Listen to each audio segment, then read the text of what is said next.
Halima was a woman who never gave up. She was 31 years old and lived in Lagos.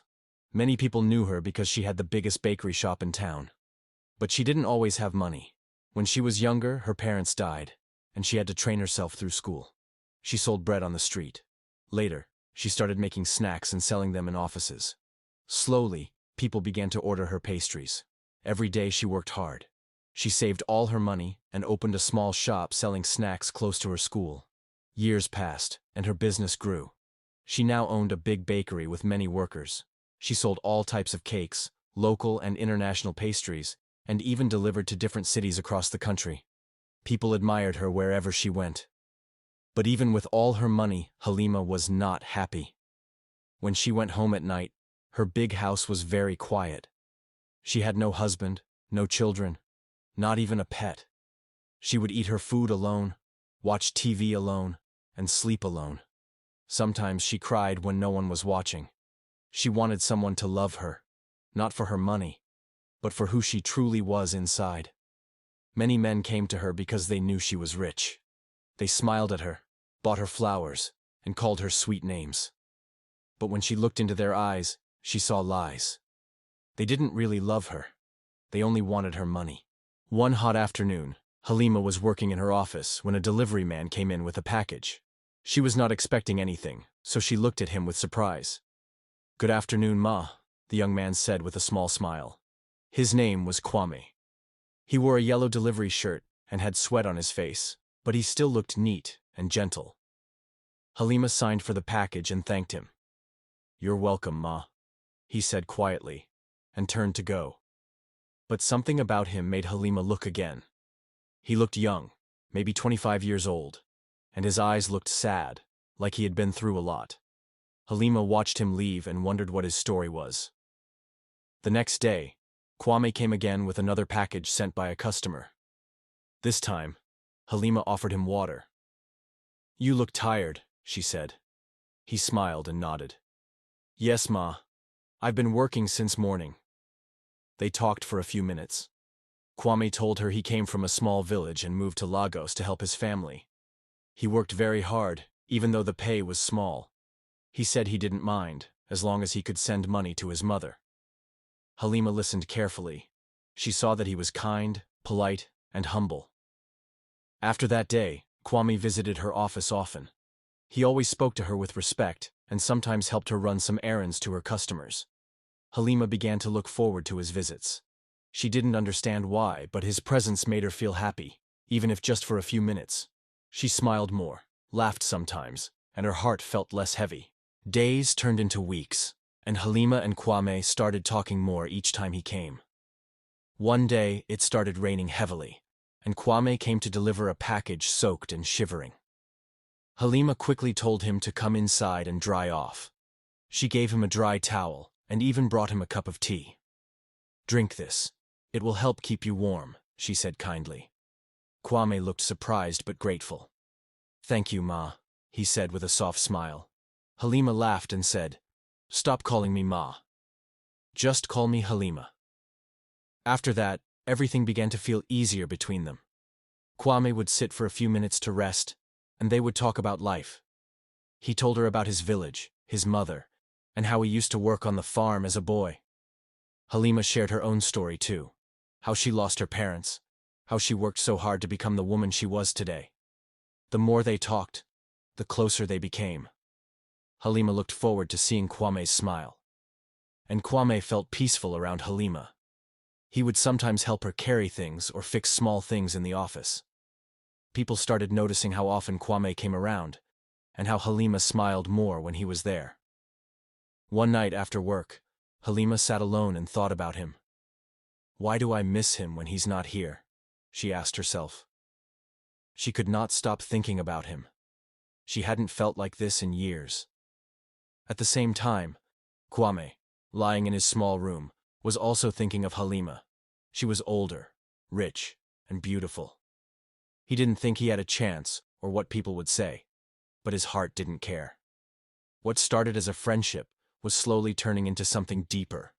A sweet, soft feeling was growing between them, but neither of them said it out loud. Not yet. One morning, Kwame came to the office earlier than usual.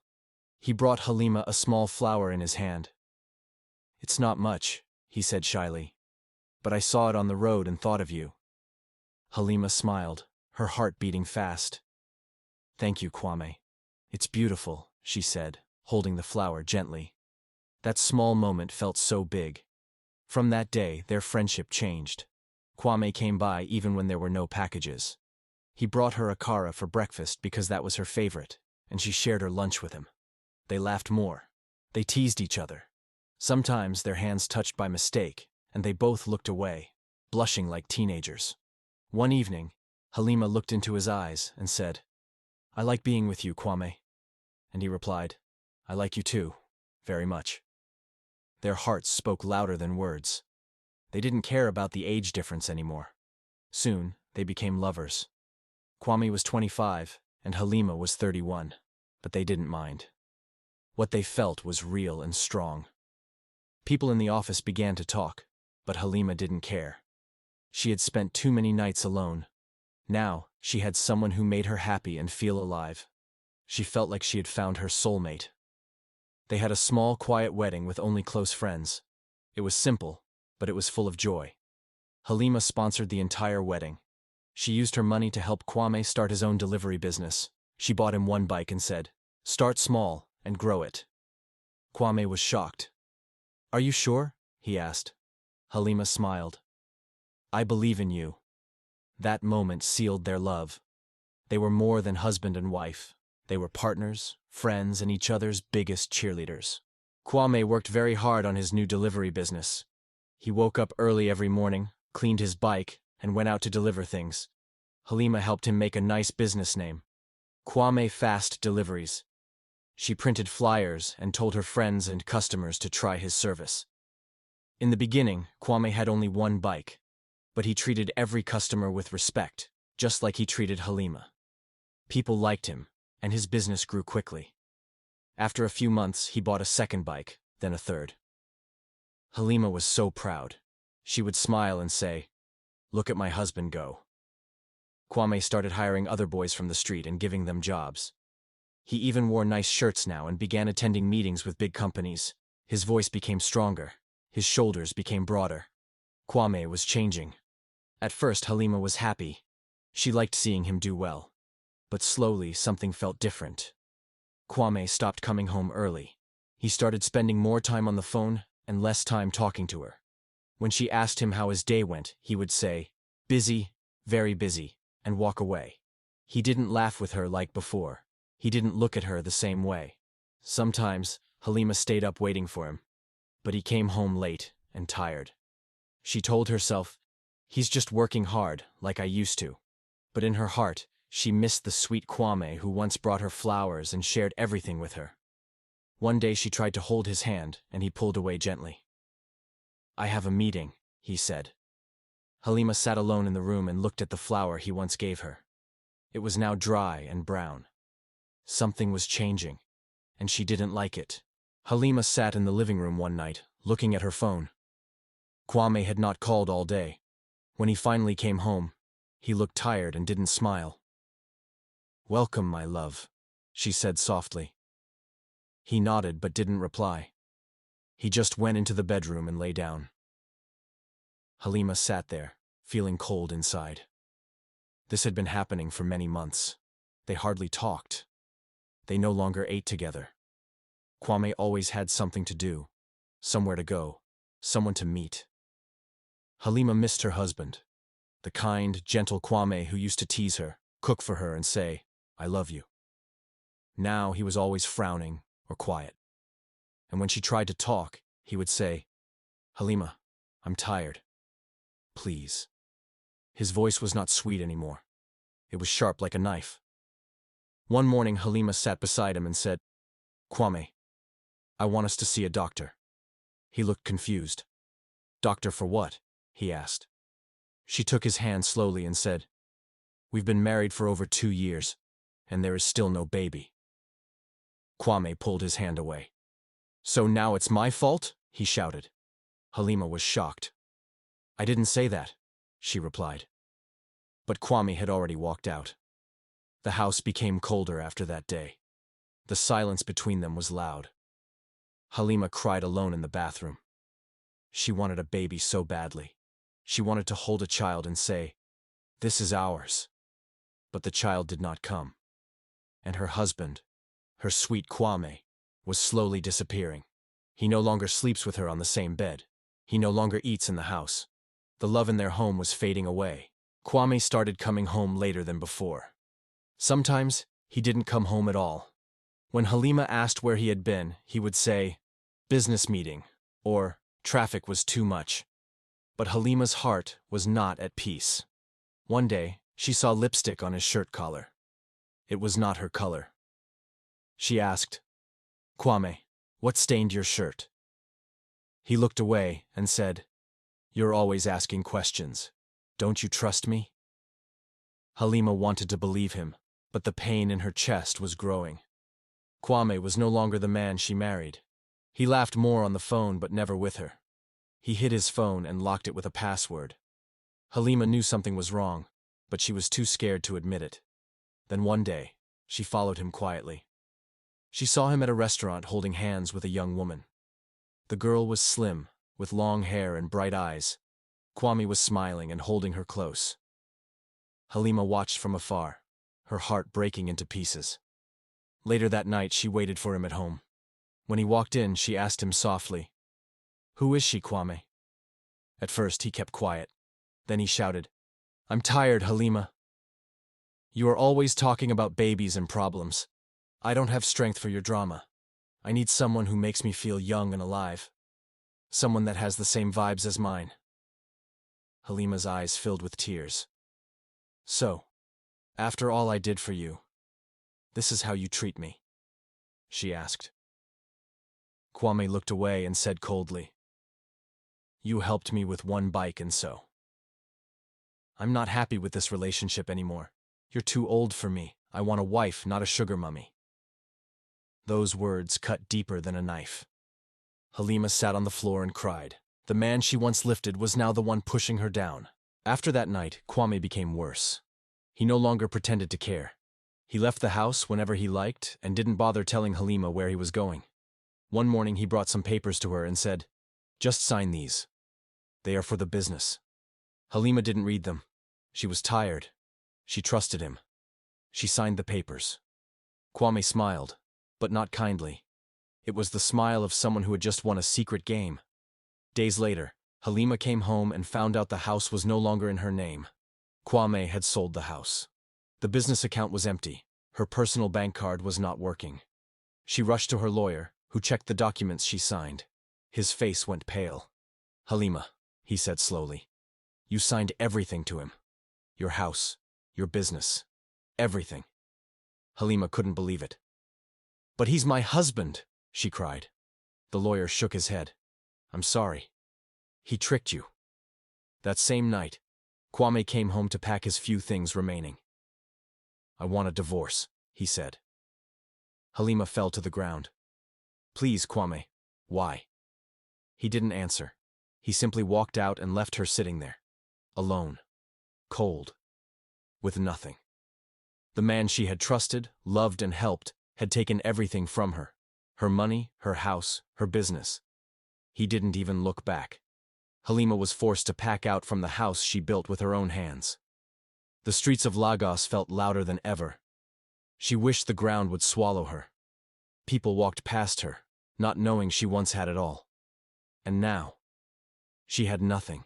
Halima walked through the busy streets of Lagos with tears in her eyes and no place to go. The sun was hot, and her small bag felt heavy in her hand. She tried to call some friends, but they didn't pick up. Some of them had already warned her about Kwame. Now they had turned their backs. Her fine clothes were dirty. Her hair was messy. Nobody could tell she used to be a rich businesswoman.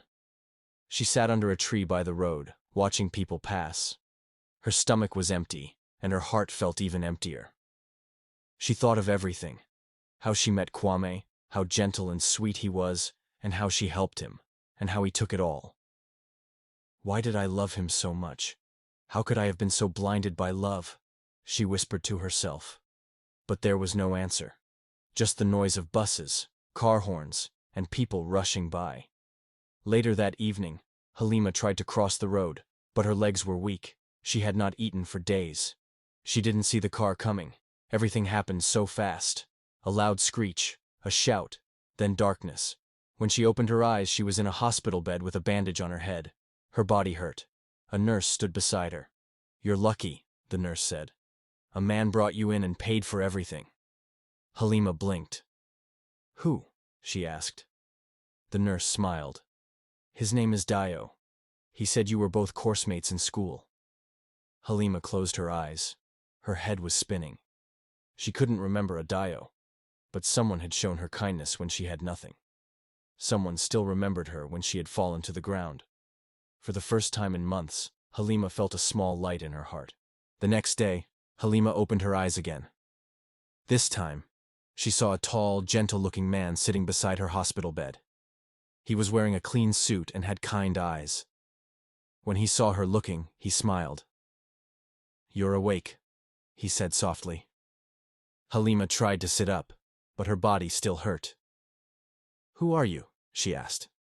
The man came closer and said, "My name is Dio. Years ago, I was the hungry boy who you helped pay his school fees during our final year.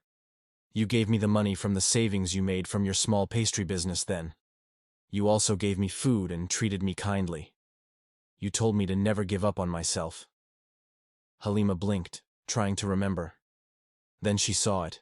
His face, younger, thinner, with dust on his feet. Her heart shook. "Dio," she whispered. He nodded. "Yes. And now it's my turn to help you." Dio paid all the hospital bills. He bought her new clothes and he insisted she move into his mansion. "You need rest," he said. "When you're ready, I'll help you start again." Halima couldn't stop the tears from falling. "You're so kind," she said. "I don't deserve this." But Dio shook his head. "You planted kindness years ago, Halima. This is just your harvest." Slowly, day by day, Halima began to smile again. She walked around the garden. She read books. Dio made sure she lacked nothing. They laughed. They talked for hours. He told her about his business. He was now a billionaire with companies in Lagos and Abuja. Halima listened with joy but also fear. Her heart was still healing. But Dio never rushed her. He waited. He gave her time. And slowly, something beautiful began to grow between them. Halima woke up one morning feeling peace in her heart. It had been many weeks since she left the hospital. Each day she felt stronger. Dio always has something sweet to say. He never reminded her of her past pain. He only spoke about the future. One day he brought her a file. "I've opened a new restaurant," he said, "and I want you to run it." Halima looked at the file with wide eyes. "You trust me?" she asked. Dio nodded. "I do. You're smart. You're one of the strongest women I have ever met. And I believe you can do it." Halima's heart danced. For the first time in a long time, someone is looking after her. She has always been the one looking after others. She got up early the next day and started organizing the new restaurant with joy. Her mind was busy, her hands were moving, and her smile returned. As weeks turned into months, something gentle grew between Halima and Dio. He would look at her in a special way. She would smile and look down. They would sit on the beach and talk about life, dreams, and love. They both supported each other. One beautiful evening, Dio knelt down and held her hand. "Halima," he said softly, "will you marry me?" Halima's eyes filled with tears. She remembered all the pain, all the tears. And now, this sweet man who saw her heart. "Yes," she whispered. They got married in a small, joyful wedding with flowers and music. Everyone could see how happy they were. Not long after, Halima felt something strange in her body. She went to the hospital. The doctor smiled. "You are pregnant," he said. Halima cried. She couldn't believe it. A baby. A new beginning. Her heart was full. The family she wanted to build desperately with Kwame but now came without any struggle. And this time, it came with peace, joy, and a new life. Kwame moved into the house he had bought for Amara, the young girl he chose over his wife, Halima. He spoiled her with luxurious cars and took her on shopping trips to different countries. Every day felt like a party. They went clubbing, attended fancy events, and lived an extravagant lifestyle. But money does not last when you don't work for it. Kwame had no idea how to run the business Halima built from scratch. The workers began to leave. Customers stopped calling. One by one, the company's trucks broke down. His bank account started to dry up. Things got worse at home. Amara began to treat him with disrespect. She complained about everything. She stopped cooking, cleaning, or caring at all. Then, one terrible day, Kwame came home and found Amara in bed with another man. When he confronted her, she laughed. "Why would I leave my sugar daddy for a broke man like you?" she said boldly. Then she threw him out. Kwame was shocked to learn that the house and cars were all in her name. She had tricked him. Kwame had nothing left. He struggled to eat and worked at a car wash just to survive. He picked trash at a nearby fun park. People who once called him boss now walked past like he didn't exist. One day, while picking bottles in the park, he looked up and saw Halima. She was smiling beside a tall, gentle man, Dio, and holding the hand of a little boy. They looked so happy. Kwame stood and stared at them. His eyes filled with tears. He remembered the woman who loved him, the one who picked him up when he had nothing, the one he betrayed. He quickly turned his face in shame. Halima had moved on. She had a better life now. A good man, a child, peace. And Kwame? He had nothing. Just pain. Just shame. He sat quietly by the roadside, covering his face. His heart was heavy. In that moment, he finally understood the meaning of regret. But it was too late. His punishment had already begun. Halima gave Kwame everything. Her heart, her money. She believed love meant sacrifice. But Kwame only loved her while he was rising. The moment he stood on his feet, he used those same feet to walk away. He didn't love her. He loved what she gave him. Love is not proved by how loudly someone speaks, but by how they stay when there's nothing left to gain. Real love will hold your hand. Fake love will hold your purse. Don't worship anyone just because they call you sweetheart. Even poison can taste like honey at first, and if someone only claps for you when you're feeding them, they'll turn their back the day your plate is empty. True love is loyal in the dark, not only in the spotlight. Don't give your crown to anyone who can't handle your shadow.